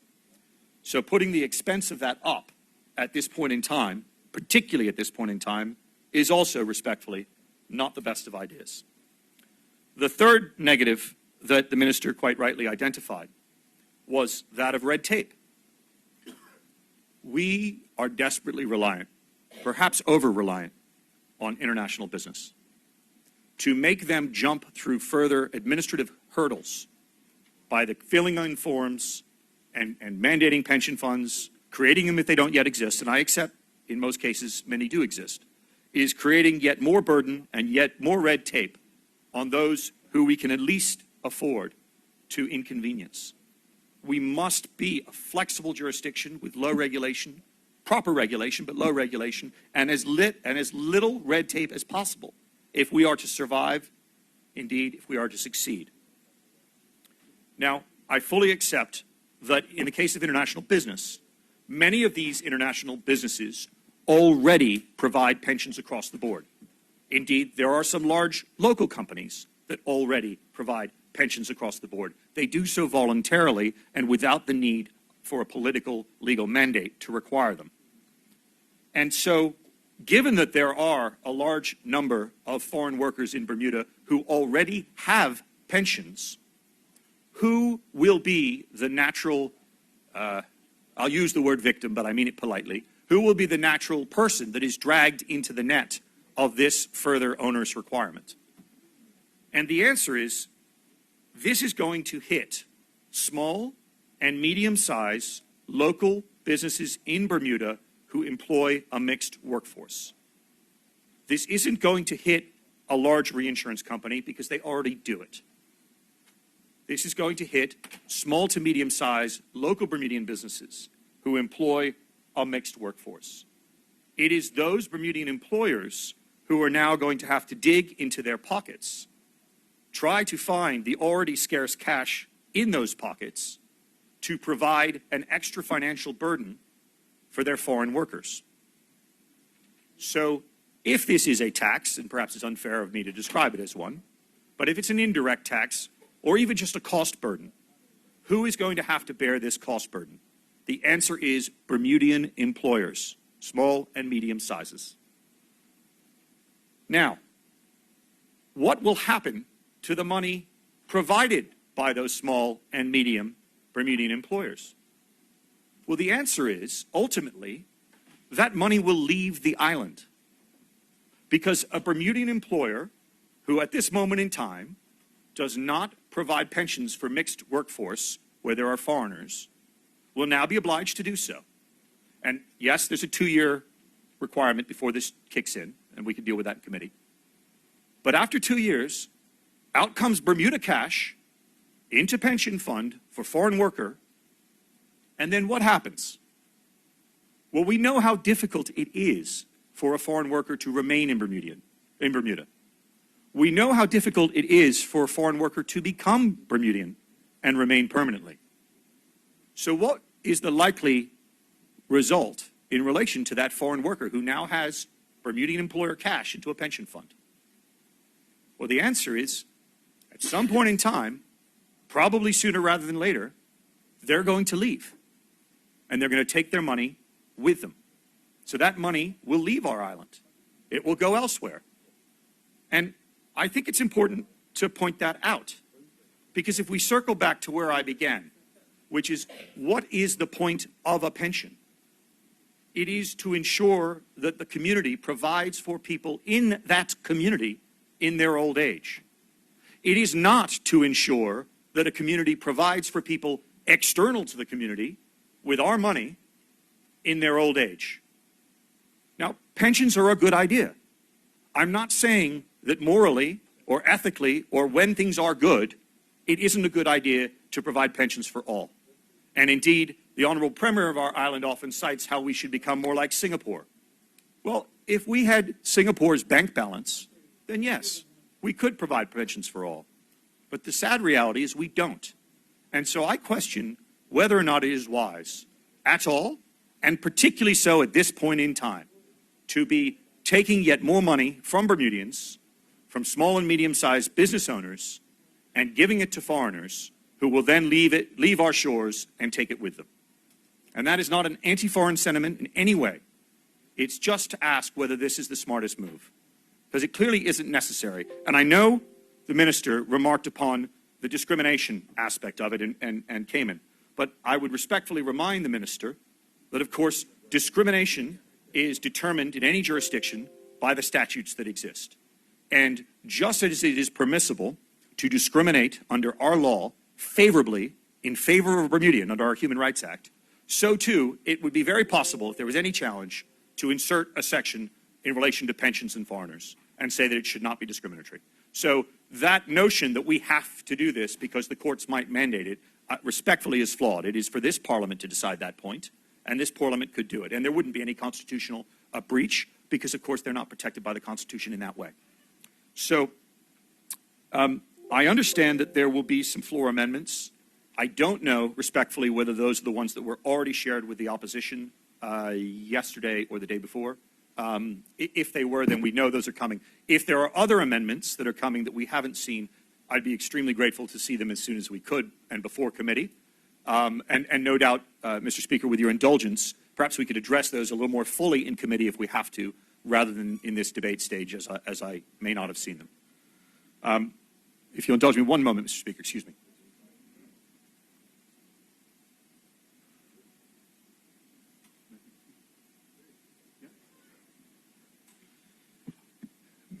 Mr. Speaker, those are the high-level points on this bill. I know that having pointed out some of the negatives, this government is probably unlikely to rethink, but this is probably not the best time to be doing this, at least in respect of the latter aspect, and in respect of the former aspect, the drawdown, which we support. I just would ask the government to think laterally and see what protective mechanisms might be put in place for the future for those people who find that they are unable to resist the temptation to spend the drawdown monies now and are left in the rainy day without sufficient funds. Thank you, Mr. Speaker. Thank you, Honourable Member. Does any other Honourable Member to speak? I recognize the Deputy Speaker. Deputy Speaker, you have the floor. Thank you, Mr. Speaker. Mr. Speaker, I had no intentions of speaking, but after hearing the member from the opposition speak about the pensions, I had to get up. Mr. Speaker, let me say this. Foreign workers are very important, no matter where they work. They deserve pensions like everybody else. You get a foreign worker, we had a lot of them come to this country, work for many years, 10, 20, 30 years. They deserve a pension. Workers are workers no matter where they go, and we need to treat them right. We will not be engaged, certainly I will not be engaged in the exploitation of foreign workers because they're from another country.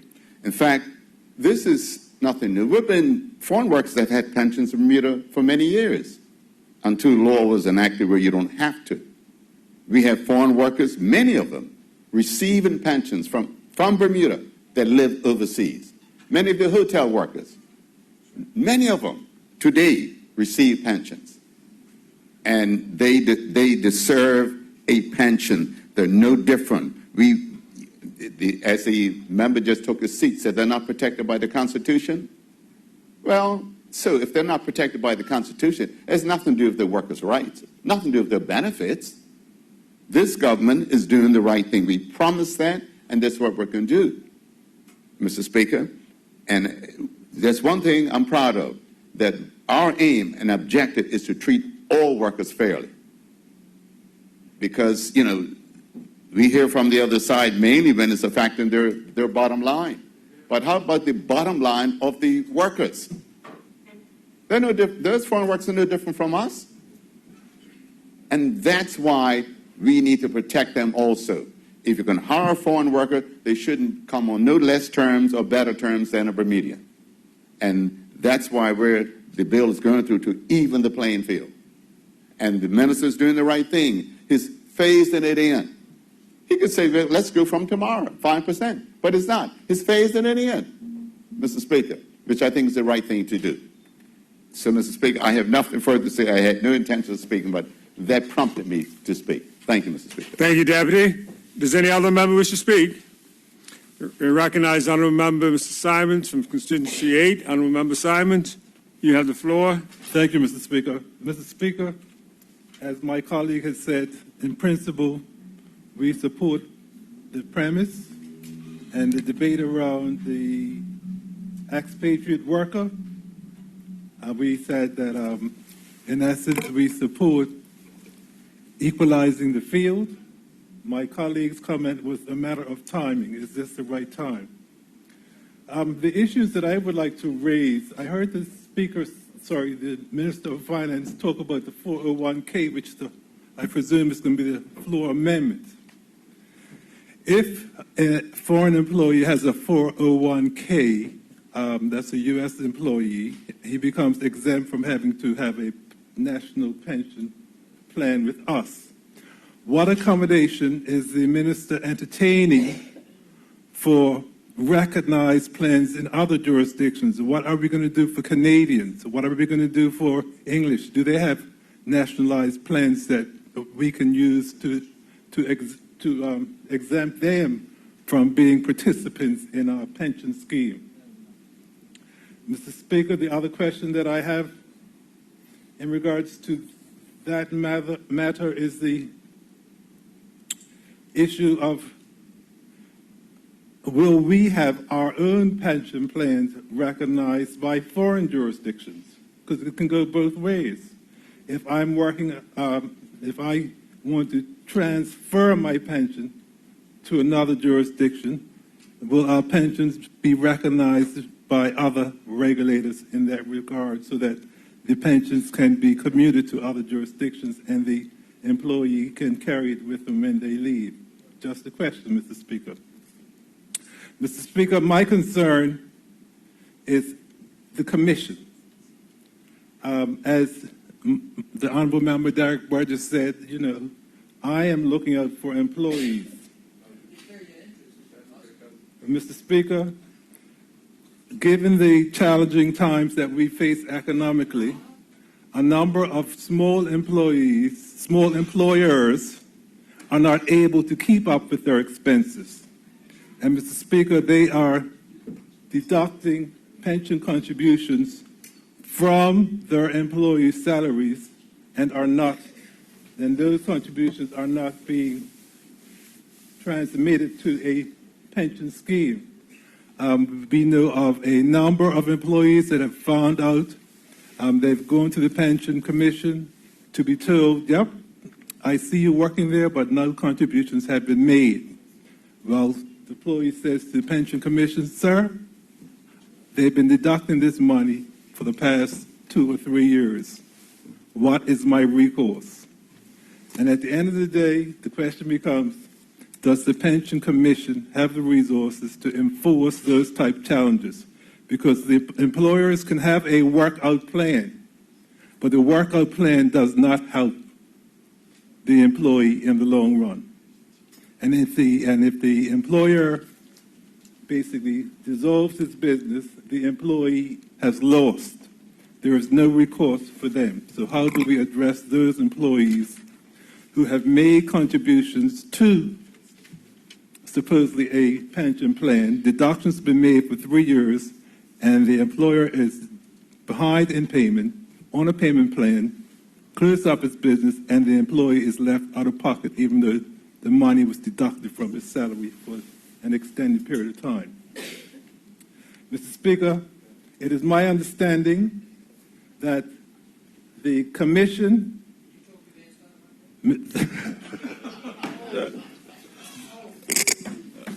Members, be mindful of the time. Mr. Speaker, it is my understanding that at some point the Commission the Pension Commission is to be self-sufficient. And they need, Mr. Speaker, more resources to get their job done effectively. It's my understanding they only have 6 employees, Mr. Speaker, and I can say emphatically, Mr. Speaker, that they do not have enough resources and employees to get the job done. Now, I understand there's a plan to make the Pension Commission self-sufficient, like the BMA, and as a consequence, they will be charging fees. Heretofore, the payment and operating expenses of the Pension Commission was being underwritten from the Consolidated Fund. In fact, they got a grant, if I remember correctly, of approximately $1 million. Mr. Speaker, I'm prepared to yield for lunch. And come Okay, back. you intend to resume when we come back from lunch? Yes, we will, Mr. Speaker. Okay. Deputy Premier? Mr. Speaker, I move that we adjourn for lunch until 2 p.m. Thank you. The House stands adjourned for lunch.